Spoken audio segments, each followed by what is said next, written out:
Pero también están estos aquí. ¡Corto! Yo no traigo armas. Vengo de la tierra. Yo no sabía que ya estaban ustedes aquí. Pero soy inocente, se lo juro. ¡Soy inocente! Pero si esto es Almería, chalao. ¿Almería? Que esto es Almería. Claro.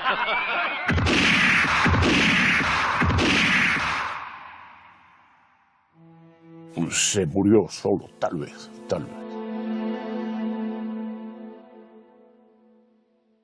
Eso es lo que pasó aquí, fíjate. Eso es lo que pasaba aquí. Se acabó todo. Pues se acaba y se deja y se olvida. Pierde como un trozo de ti. Me acuerdo.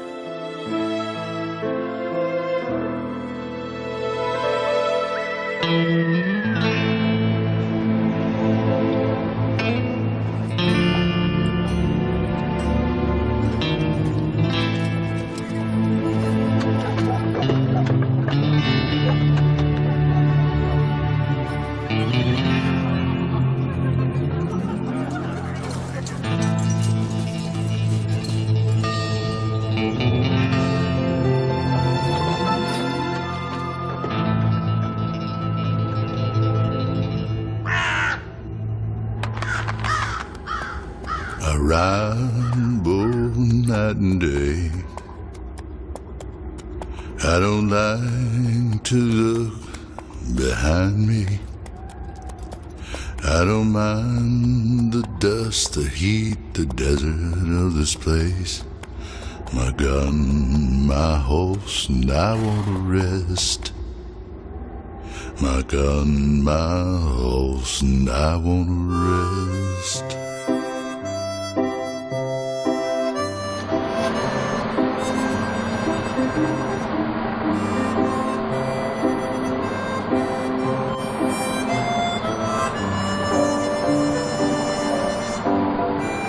Fuimos a Almería porque todos decían que el paisaje era espléndido. Pues encontrarte con los decorados del oeste, ¿no?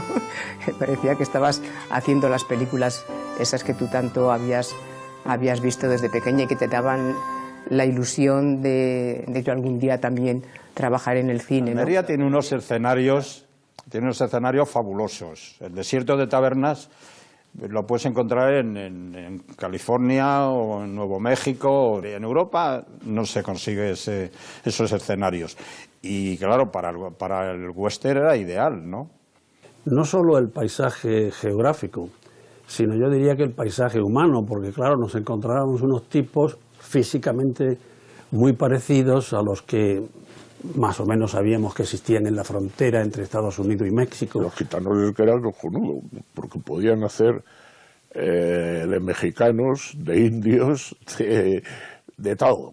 Y además, casi todos, no todos porque también hay mucha leyenda, pero casi todos eran buenos caballistas. El western, que es un género americano por excelencia, porque es la historia de Estados Unidos, conoce una variante en los años 60 llamada Spaghetti Western, que nace en Italia, y en las afueras de Barcelona, en Esplugas, la productora Balcázar construye un poblado western, y ahí se ruedan muchísimos westerns, de esos westerns de serie B, se ruedan en 3 semanas, con directores italianos y españoles. Y cuando el western barcelonés declina, en Almería surge una continuidad, porque por una razón, porque los extras en Almería cobran muy poco.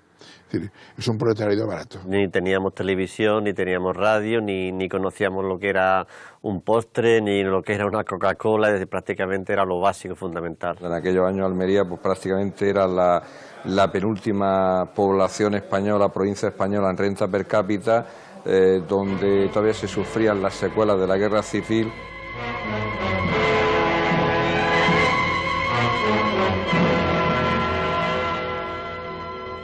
Bueno, se puede decir, no es nada que en contra de precisamente de Almería. Atrasados estábamos. Esto era la época de la dictadura, había tristeza, había una serie de cosas que no nos dábamos cuenta. En el año 40, de una población estimada de Almería capital de 40.000 personas, 13.000 vivían en cuevas. Esos son datos terribles, terribles.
The oppression, the hate, and the evil govern this land where blood flows through its streets.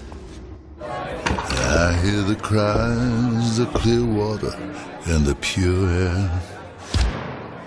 My gun, my horse, wanna rest. My gun, my horse, wanna rest. Estaba la vida fatal. Estaba la vida muy mala, muy mala. Nos habíamos quedado un poco desubicados allí en un rincón en el sureste español, donde las actividades principales que estaban empezando a decaer, como la explotación de la uva, que era de vital importancia. Fue muy traumático porque originó que muchos miles de almerienses tuvieran que emigrar pues, a Sudamérica, tuvieran que emigrar al norte de África. Se vivía pues, del cultivo de cereales, de la recogida de palma, del collo, del esparto, en fin, de las minas de Rodarquilar.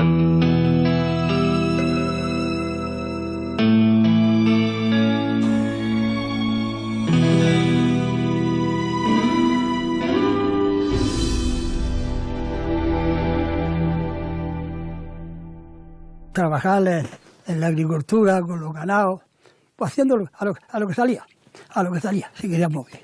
Segar, echar hasta 40 días de siega, coger collo, ¿sabéis lo que es coger collo? ¿No? De las palmas tirar y coger el esparto. Había poco trabajo, hoy ya estamos volviendo a épocas imperiales, ahora también hay poco trabajo. Llegabas a Almería, no había nada. Había cafeterías, pero si pedías un café con leche te lo daban de leche condensada, porque no había leche. Claro, yo venía de Madrid, veníamos de gente de la universidad y tal, y yo decía, esta gente tan buena, será terrible esto de que para ser bueno hay que ser pobre, ¿no? La miseria que había. Había nada que miseria. Vamos a decir otra cosa. No había nada que miseria. Ay. Pero en fin.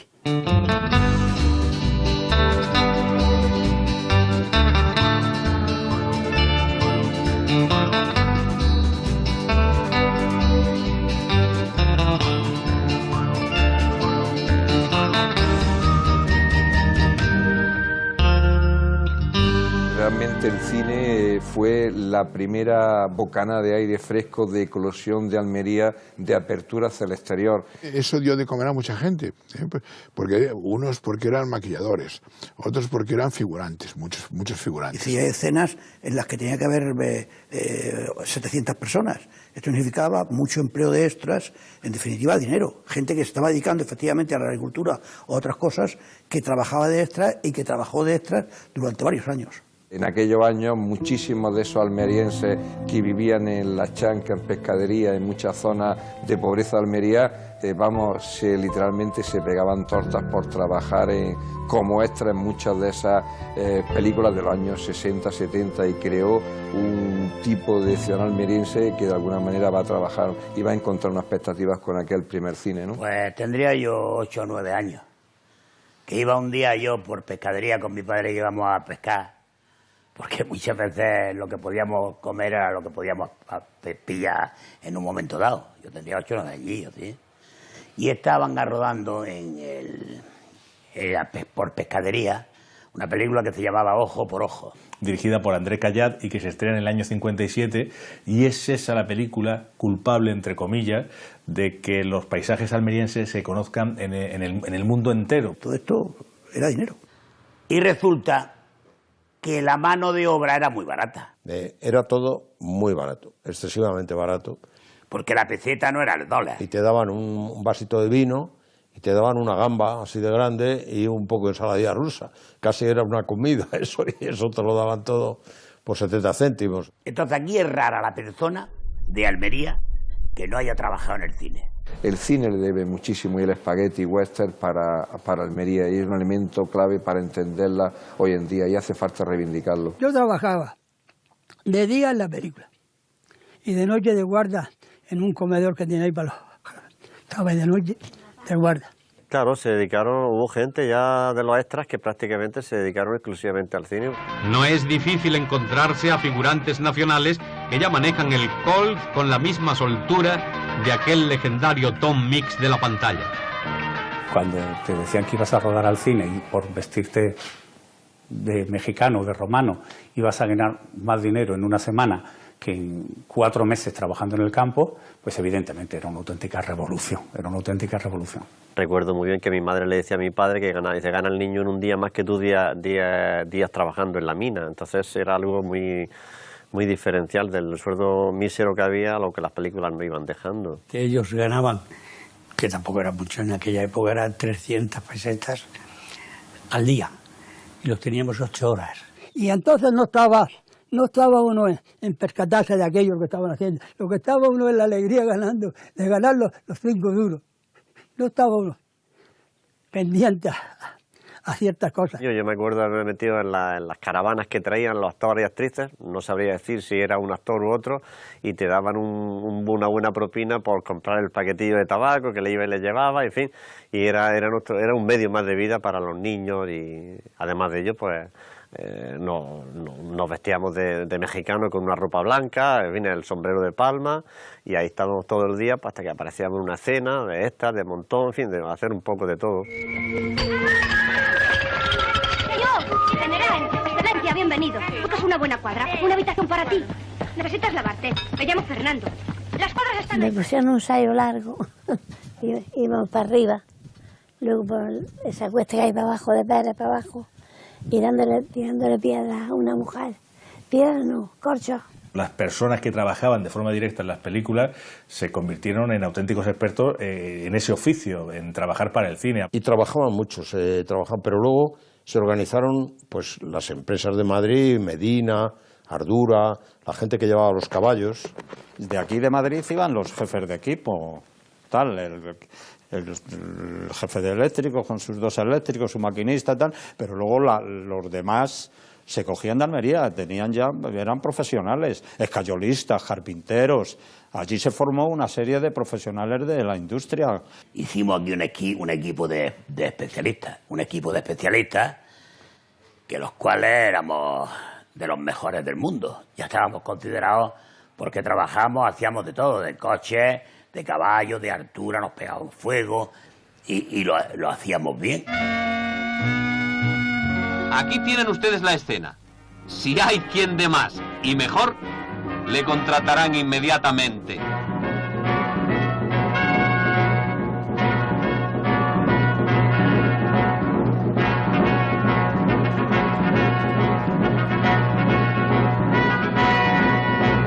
Cuando hablan del cine como si fueran unos que buscan subvenciones, siempre se olvidan de que el cine acarrea montones de puestos de trabajo especializados, con profesiones muy serias y que hay que dedicarle mucho tiempo, y que a su vez mantienen familias, o sea que por cada... a veces dicen, bueno, los actores somos minoritarios en el cine comparado con sastrería, iluminación, la parte técnica, producción, Y luego todo lo que conlleva de decorados, de montaje de decorados. En un tiempo en el que en España las películas eran películas de corte racial o folclórico, comedias, nadie iba a pensar que iba a acabar haciendo, salvo que para alguna parodia, iba a construir un decorado del oeste. Y eso dio trabajo a peones, dio trabajo a carpinteros, a escayolistas. De ahí la proliferación de poblados del oeste, donde en no más de una docena de años se rodaron un par de centenares de western.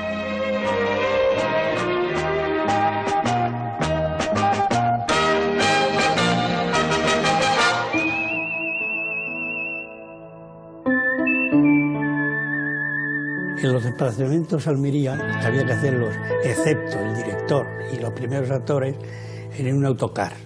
Con lo cual te metías en un autocar, las carreteras tampoco eran así, de todo el país en sí, y eran 12 horas de autocar. Y aparecíamos en Almería. Desplazarse desde Madrid a Almería era un auténtico infierno.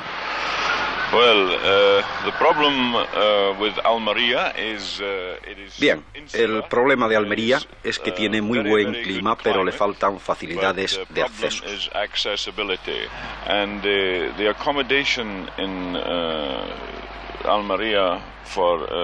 El lugar es bueno para la gente que trabaja en el cine. Sin embargo, no es tan cómodo como otros lugares de España. Hoteles había uno que eran, me parece que eran 3 estrellas, me parece, y lo demás eran prácticamente pensiones. De hecho, yo la primera vez que fui, el hotel estaba lleno absolutamente, porque ese hotel iban desde Sean Connery hasta Brigitte Bardot.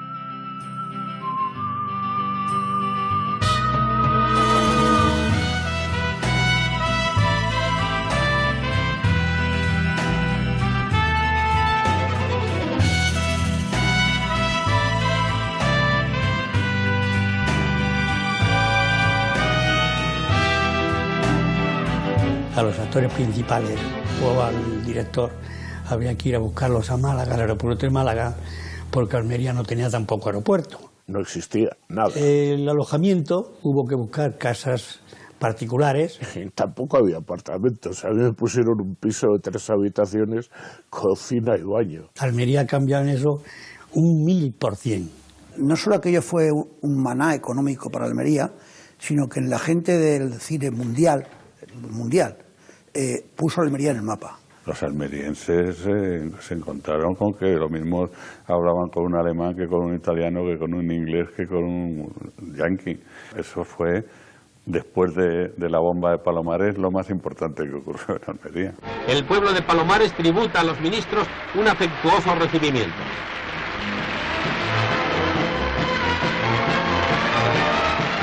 Como parte del programa previsto, y para demostrar con el ejemplo que no existe peligro de radioactividad en esta zona costera, el ministro señor Fraga Iribarne, el embajador de Estados Unidos y el jefe de la región aérea del Estrecho se dan un buen baño, pues así lo permite la benignidad del clima a pesar del invierno. El ministro y el embajador nos dicen adiós al salir del agua. El cine, dentro de la misma política del franquismo, era un elemento de apertura al exterior, un elemento de alguna manera de aliviar esa presión ideológica que se le tenía a España. Pero los almerienses no vino fenomenalmente porque hubo una protección y un montón de ayuda en aquellos momentos. A cambio de la ayuda estatal, que abarca desde la reducción de impuestos a la concesión de créditos oficiales, se exige la construcción de instalaciones permanentes con un mínimo de 400 metros lineales de fachada, adaptables con un promedio de 9 metros de altura. Es más, creo que de alguna manera el régimen fue bastante laxo después, en el momento en el que las películas del Eurowestern y el Spaghetti Western entró en unos temas de violencia potentes, porque llegó un momento que se entraba en censura y también había una cierta simpatía porque el western se identifica con lo americano y estaba Palomares, estaba Torrejón, estaban muchas cosas, ¿no? Y bueno, teníamos la herencia de los tiempos Marshall, ¿no?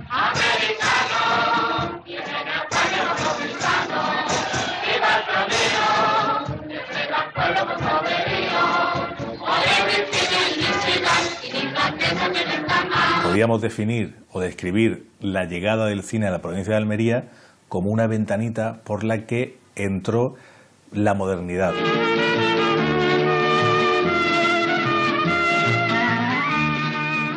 Almería tiene remota historia, pero la población actual se despliega en nuevos barrios con fisonomía de moderna urbe.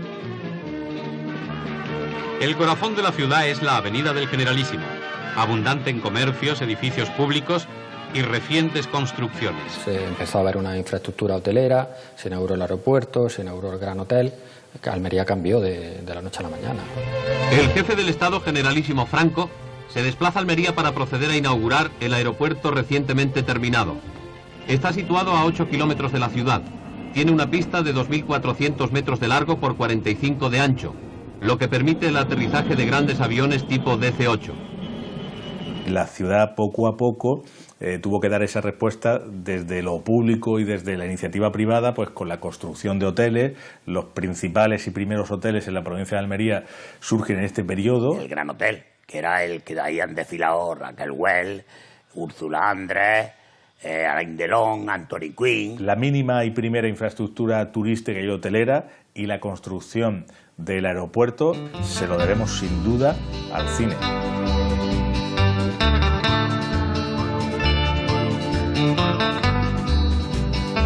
A decir que Almería es tierra de cine.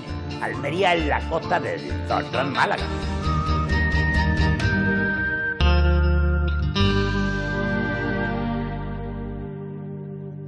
Golden times live in this town. Love abounds, prosperity has arrived. But my gun, my horse, and I never rest. I learned that the past has sealed my fate. I learned the past has sealed my fate.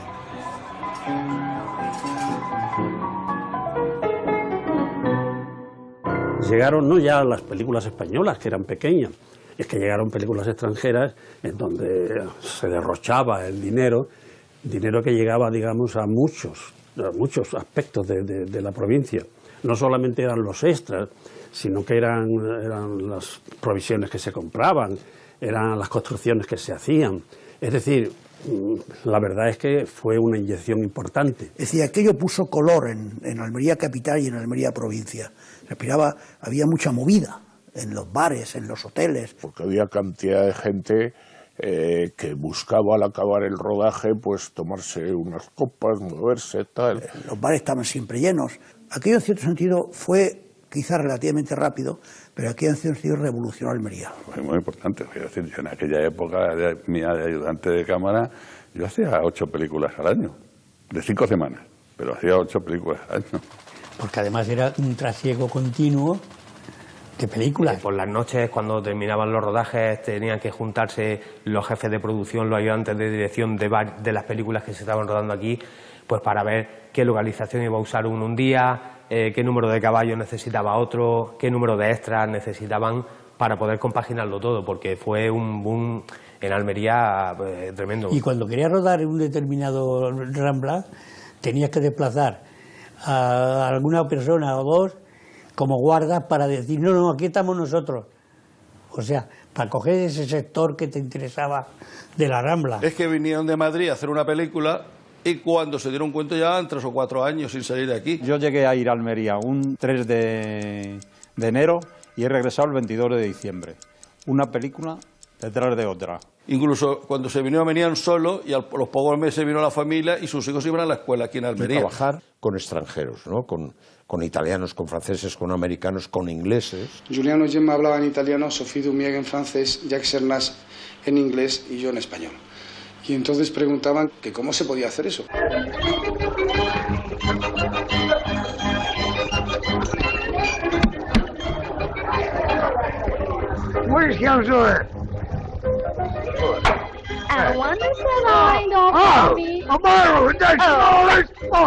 Cuando el francés dice oui, hombre, yo sé un poquito, ¿no? Idiomas, pero en fin, cuando el francés dice oui, pues ya estás preparado.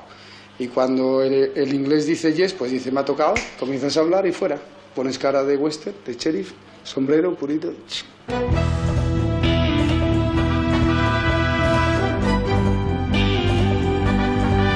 Todo el mundo que que venía aquí decía que los caballistas españoles, incluso los especialistas españoles a caballo, eran lo mejor del mundo.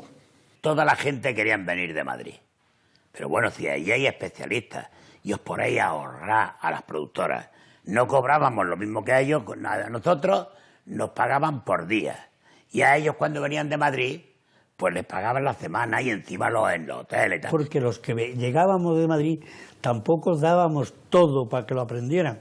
Siempre les dejábamos algo, a ver si después nos va a pisar el terreno. O sea, ¿qué quiere decir? Que le enseñábamos lo justo para que colaboraran, pero que con el tiempo no quitaran. Así de claro. Y luego, cuando había que hacer algo de verdad, de acción, estaban los de Almería para responder. Pues otra de las cosas que más me llamó la atención de Almería era la luz, que era una de las cosas que más les gustaba a los americanos. A mí me parecía excesiva, tienen excesiva luz, tienen excesivas horas de luz, que eso hacía que tuviéramos que trabajar excesivas horas, porque había luz siempre. Aquí en Madrid, o de Madrid para arriba y tal, enseguida decían a las 7 de la tarde, dicen, no, que ya se va el sol, allí no se va el sol nunca, ¿no? El sol es Almería. Pues rodábamos hasta las 8:30 o las 9 de la tarde, con lo cual se hacían 12 horas, que por aquella época no se pagaban las horas extras. Yo tengo un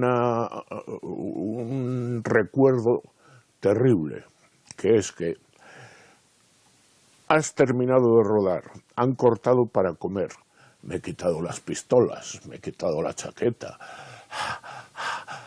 y dices, venga, a rodar.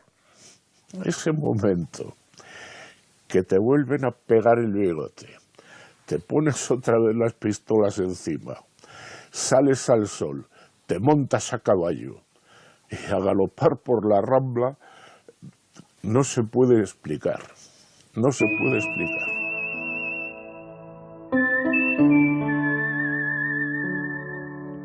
El western, el género cinematográfico de corte estadounidense por excelencia, se puede abordar también desde Europa y ofrecer una mirada que poco a poco se va a ir diferenciando. Eran producciones de serie B, baratas, de poco ambición. La mayoría de unos productos de consumo inmediatos para verse en cine de barrio, para verse en cine de pueblo y para venderse rápidamente al exterior. Sí, Estambul, Tokio, el Cairo, en fin, pero no iban a Broadway, ni a los Campos Elíseos, era cine de serie B, que llamamos. Además, lo que se pedía, que fuera mimético, que rodaran las películas deprisa y que se vendieran deprisa y que se proyectaban deprisa. Los propios cines les pedían películas. Las coproducciones que se hacían entonces, que desde el punto de vista económico eran interesantes, desde el punto de vista artístico no lo eran. Se hizo mucho western que era realmente malo,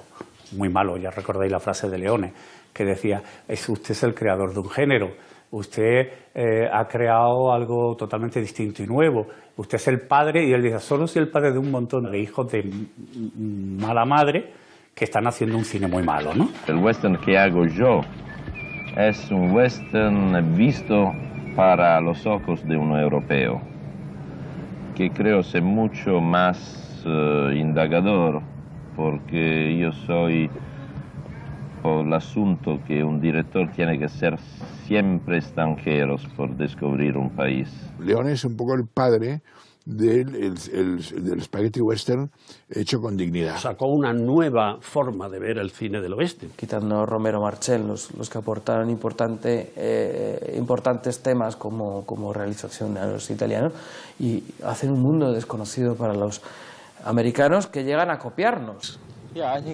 Sí, eran originales porque tenían un aire distinto y un concepto insólito en comparación con los westerns americanos de esa época, que estaban muy vistos, porque seguían haciendo la misma cosa una y otra vez, y este era un enfoque muy nuevo, muy fresco. Y 4:29. ¿Qué te pasa, muchacho? Nada, viejo. Que no me salía la cuenta. Pues ya se ve que los ayudantes de León habían oído las localizaciones del Cabo de Gata, Carbonera y demás, y entonces pues decidieron localizar esta zona, y bueno, concretamente este pueblo Albaricoque pues era el típico pueblo mexicano donde prácticamente el director se encontró todo hecho, no hubo que prácticamente hacer ningún decorado, tenía el decorado auténtico mexicano. Claro, es donde localizó Leone, donde localizaron Duccio de Sari, donde localizaron Sergio Soliman, todos los italianos, ¿no? Sergio Leone se encontró que en aquella época habían muerto familia, tanto hijos como maridos, y esas mujeres que trabajaron de extras, pues él les respetó el luto que ella llevaba y ellas trabajaron con su ropa de todos los días, ropa de tía de negro, que era el luto que llevaban por las familias que habían fallecido, sí.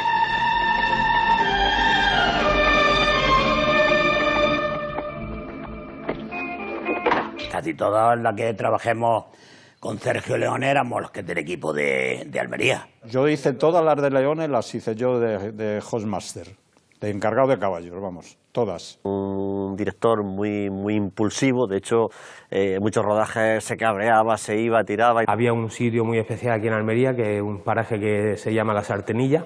Es una montaña, una cima, donde ves prácticamente todo el desierto de tabernas. Y cuando él se ponía nervioso en un rodaje, pues pedía a mi padre, Juan, súbeme al cielo. Subir al cielo era subir allí, sentarse un rato, relajarse y con la misma bajar a seguir con su trabajo. Leone modifica los cánones, los códigos, los rígidos códigos establecidos en el western clásico estadounidense, donde tenemos el referente de John Ford, y en el contexto histórico del western, Sergio Leone esculpe su cine y ahí encontramos esos famosos primeros planos de los ojos, la música de Ennio Morricone.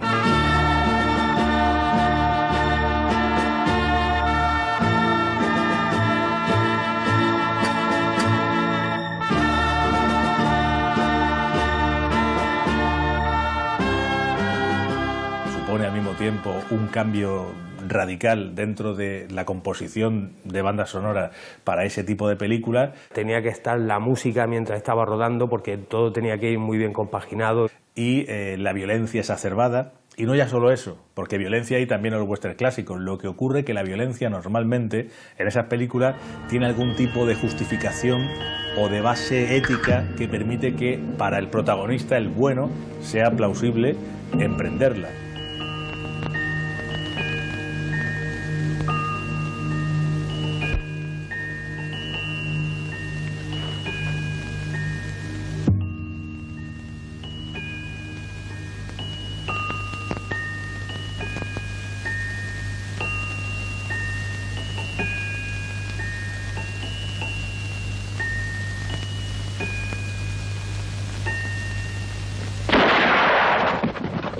Aquí no, aquí la violencia se convierte casi que en un lenguaje, en una forma de vida. Porque me habrán matado unas 5.000 personas, yo he muerto 150 veces.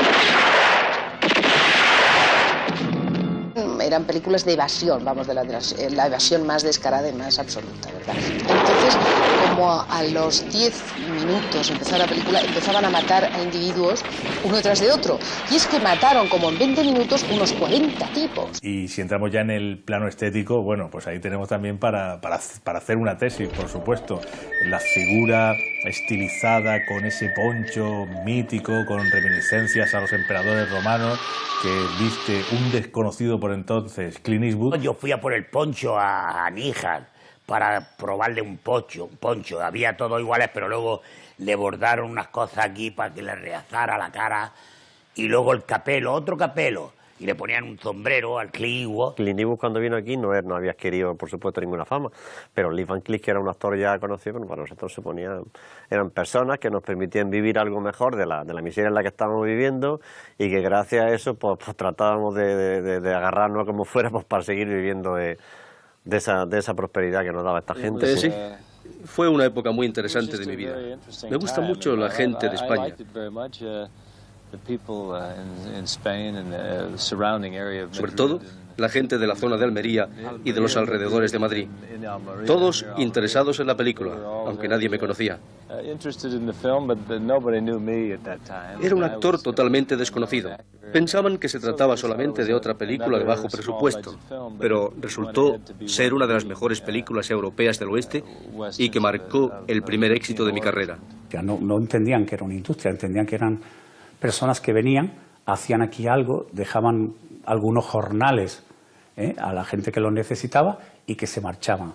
No entendieron la parte intelectual del tema. Íbamos a un sitio que se llamaba Manzanilla, que era el único sitio así y tal donde iban actores americanos y tal, por ver cómo eran, ¿no? Iban todos con un vaquero y una cosa. Suponía para mí una gran ilusión, porque allí se rodaba a todas horas, estaban todos los actores que venían de fuera, ¿no? Gente alta, guapa, dinámica, divertida, con dinero. Y bueno, pues los he conocido su comportamiento, he conocido su profesionalidad. Tanto una Gina, que era un poquito caprichosa, ¿no? O un James Mason, o un Chuck Connor, cualquiera de ellos.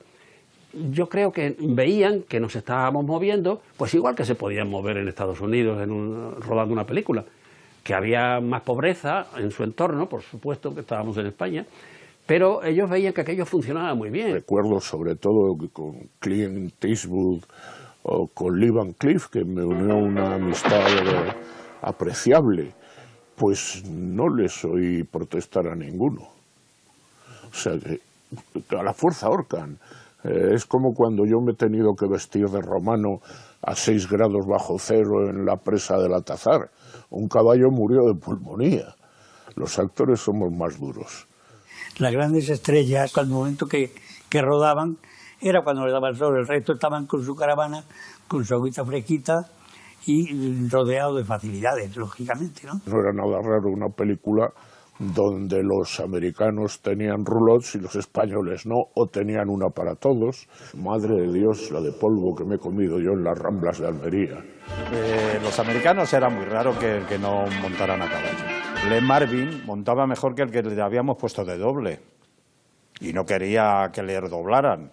Y le pasaba igual a Chris Edwin, eran tíos que montaban a caballo, porque además yo creo que la procedencia de ellos, casi todos ellos estos, procedían de especialistas. Cuando Lee Van Cleef terminaba el rodaje, se iba tomándose un ginger ale en el coche, mientras que Clint Eastwood se iba haciendo deporte y comentaba, ¿cómo es posible que un tío con lo bien que se está aquí en el coche vaya haciendo deporte y tal? Y luego el cigarrillo se lo pusieron con vista porque él no pronunciaba bien el idioma, no había nada que el inglés cerrado.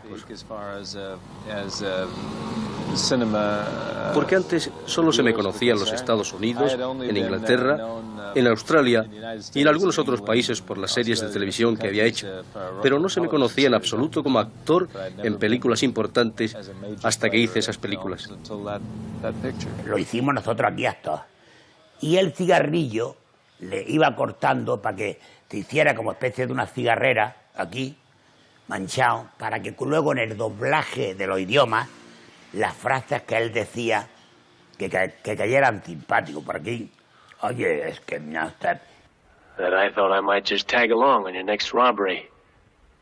Y hoy, Clint Eastwood, que para mí es uno de los mejores actores que yo he conocido en la historia, como actor y como director. Para mí, ¿eh? Es decir, que aquí, por lo visto, se aprende bien.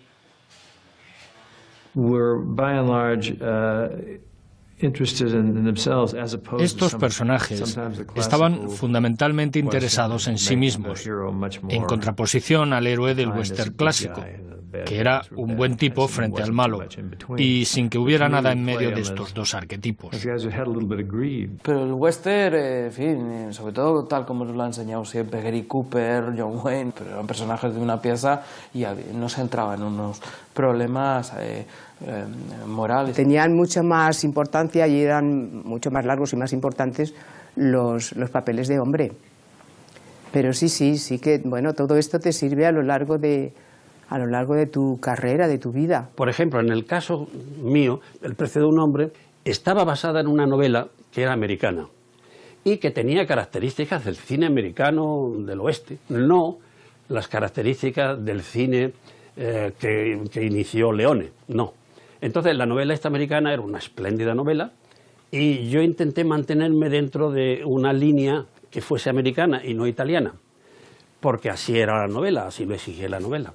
Porque yo creo que Eugenio Martín de alguna manera ha hecho cine de género autor, es decir, se ha convertido en un auténtico autor dentro del cine de género. El buen cine de género cada vez se acerca más al cine de autor. No sé, como decía Rilke, el estilo te denuncia. Pues bien, el estilo de una de estas películas de género, si es muy bueno, transforma aquella película en una obra de autor, ¿no? Las historias de Romero Marchén sí que siguen esos patrones clásicos, unas historias dramáticas que contarías en otro tipo de códigos que no son el western. Desde el punto de vista de guión, he hecho unas películas que se desarrollan en un sitio. Yo jamás me he inventado una película western. Yo siempre me he inventado primero una historia, con unos personajes de carne y hueso, con un problema humano, y luego lo he situado en el western. Hace unos días he estado viendo una película de Romero Marchén que se llama Antes llega la muerte, que no solo no tiene nada que envidiar, que yo creo que tiene más calidad que incluso con las películas grandes de Sergio Leone.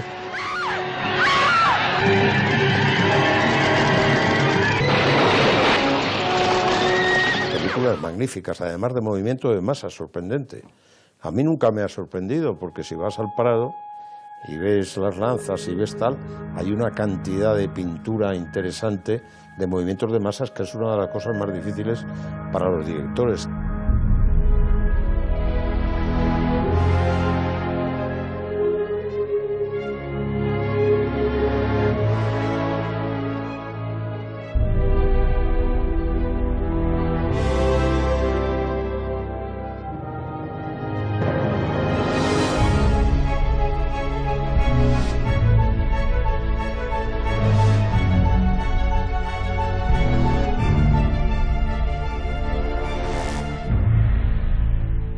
Películas que se han rodado en Almería, La Acción, y es maravillosa, maravillosa, porque hemos tenido los mejores, la gran suerte de tener los mejores maestros de la industria, porque tuvieron unos profesores magníficos, son los que trajo Broston, los que alguna película americana como Patton o tal. Aquí estuvo Jackie McAnutt, que era Dios como director de segunda unidad, estuvo Terry Leonard, Chad Hayward, Chad Robertson, y de todos estos aprendimos muchísimo, yo uno de ellos. En los efectos especiales de las grandes películas americanas se hacía casi siempre un angloamericano que se llamaba Alex Weldon. La gente fue aprendiendo lo poco que les enseñaba a él, ¿no?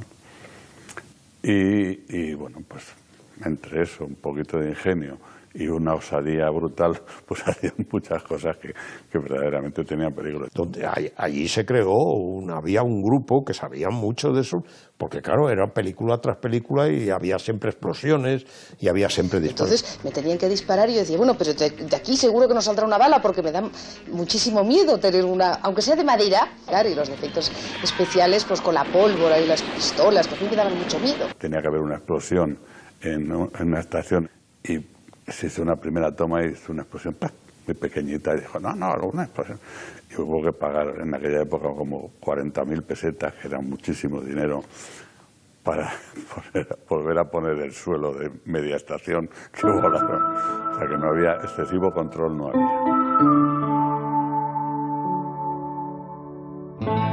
Muchos actores españoles de segunda fila se ganaban la vida porque había la confusión del western de frontera, el western americano-mexicano, ¿no? Y había muchas caras españolas que eran aparentemente mexicanas, ¿no?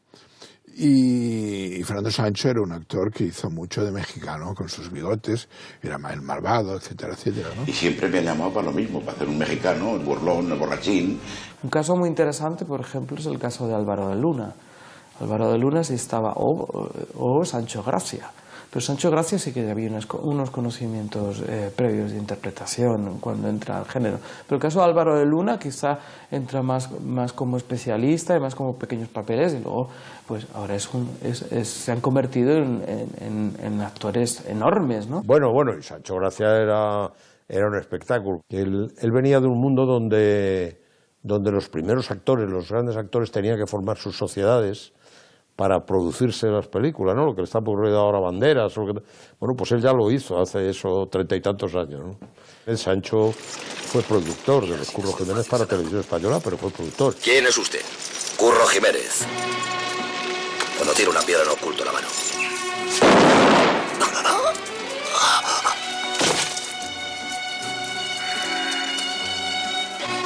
Porque todos han pasado por el western.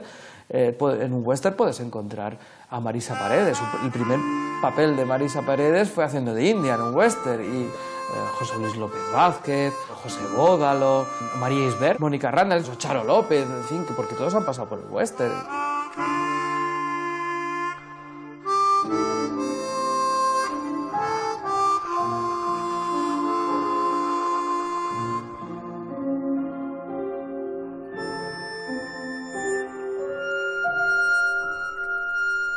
The good, they die with honor.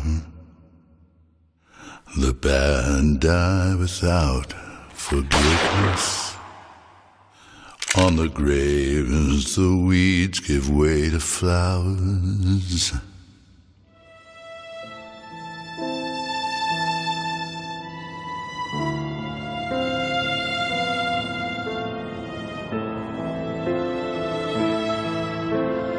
Se murió solo, tal vez, tal vez. Eso es lo que pasó aquí. Eso es lo que pasó. Se acabó todo. Pues te acaba y te deja y te olvida. Pierde como un trozo de ti. Juega.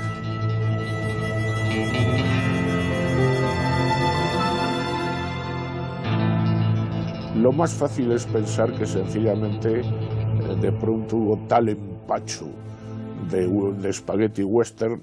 Desaparece yo creo que fundamentalmente porque el género se agota. Pero es que había pasado con el peplum y pasa después con cierto terror italiano y cierto terror español.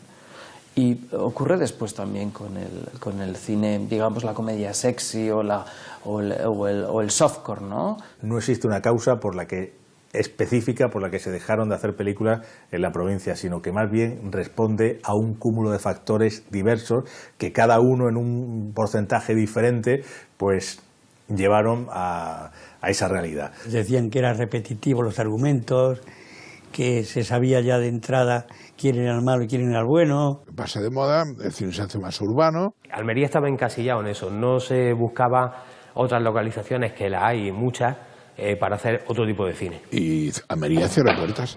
Lo que pasa es que también hubo un momento que salió otro boom de cine, Spielberg, Tiburón, Encuentro de la tercera fase. Cuando vimos las primeras películas de la Guerra de las Galaxias, sin ir más lejos, muchos dijimos, esto va a ser la muerte del western y del cine de aventura de exteriores. Pero mi teoría es que aquellos fusilamientos que hubo en los últimos tiempos del franquismo, los 5 que fusilaron, hubo un movimiento muy grande de cortar relaciones con España y tal. A partir de ese momento, durante una temporada hubo muchas menos coproducciones. Pues yo creo que va por la competencia de otros países. En lo tocante al clima, han surgido platós más o menos naturales en Marruecos o en Túnez. Marruecos es un país estable, la mano de obra es mucho más barata. El nivel de vida en la provincia de Almería y en España en general sube a partir de esa etapa, primera, segunda mitad de los años 70, y ya a las economías británica, estadounidense, alemana, francesa y sobre todo italiana, pues ya no les resulta tan rentable como unos años atrás hacer aquí las películas. Yo creo que la globalización ha perjudicado a Almería en ese sentido. Ha habido mucha leyenda negra de que si se abusó mucho de precios. Se crearon hasta mafias para organizar el tema de los extras que tenían que ir a distintos rodajes. Se habla de muchísimas cosas, pero también se dice que la gente que venía de Madrid en las producciones era la que alentaba que se hiciera eso.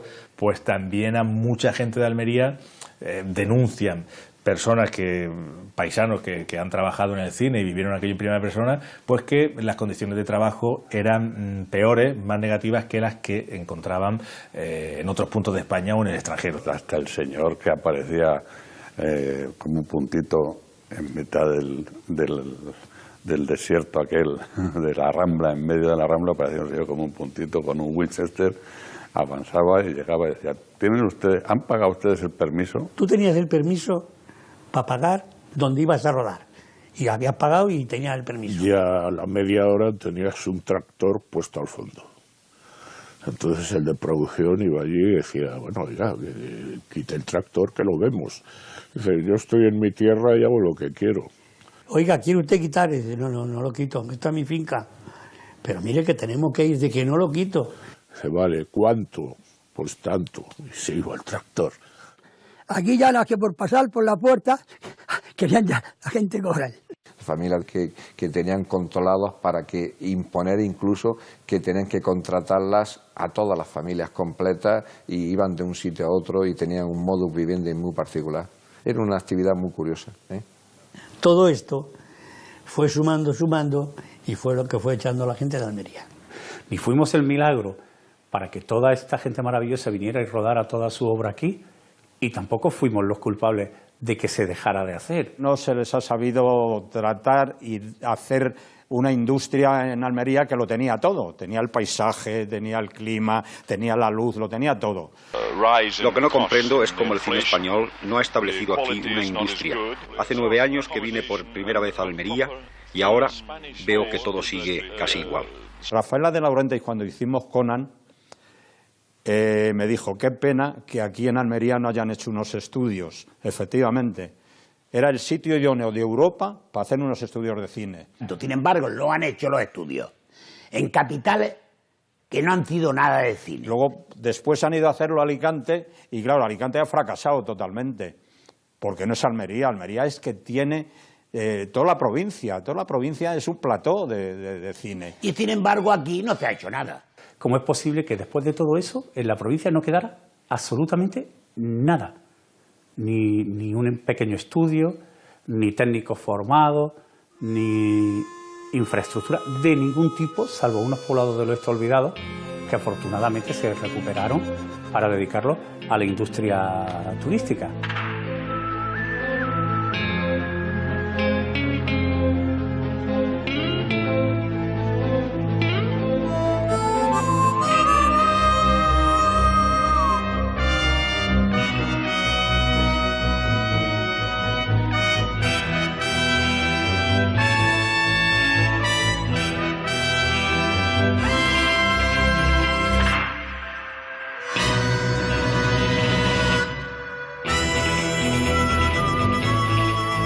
Bravo nos ha costado muchísimo mantenerlo, lo seguimos manteniendo gracias a las visitas turísticas. Nosotros compramos esto para hacer cine, nosotros compramos esto para hacer películas, lógicamente, pero luego venían turistas que querían visitarlo. Que aquí se rodó la película de Henry Fonda, Hasta que llegó su hora, pues cuando me ven se quedan pillados, ¿no? Porque se creen que están viendo la estampa de la imagen de Henry Fonda. Yo soy yo.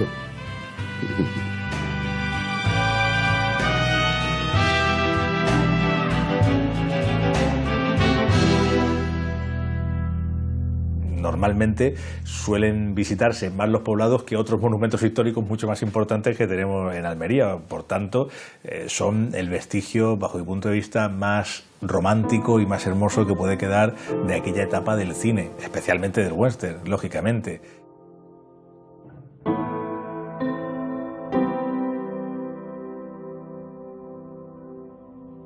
El cine tiene una cosa, y es que crea un universo propio. Que todo el mundo era imprescindible e importante. Vayas a donde vayas, el equipo del cine crea su propio mundo. Una labor familiar, de conjunto. Siempre va a haber rodaje. Por eso es tan difícil hacerlo. En Almería se siguen rodando entre 35 y 50 cosas cada año. La película aquí pues dio vida. Aquí puede haber un futuro magnífico. Y ojalá fuera durado mucho tiempo. El western sigue. Es que duró poco. Bonita época. Muy bonita la época. Sí. Entrabas y ya te sentías en el oeste. Pero estamos ahí, Almería siempre está ahí.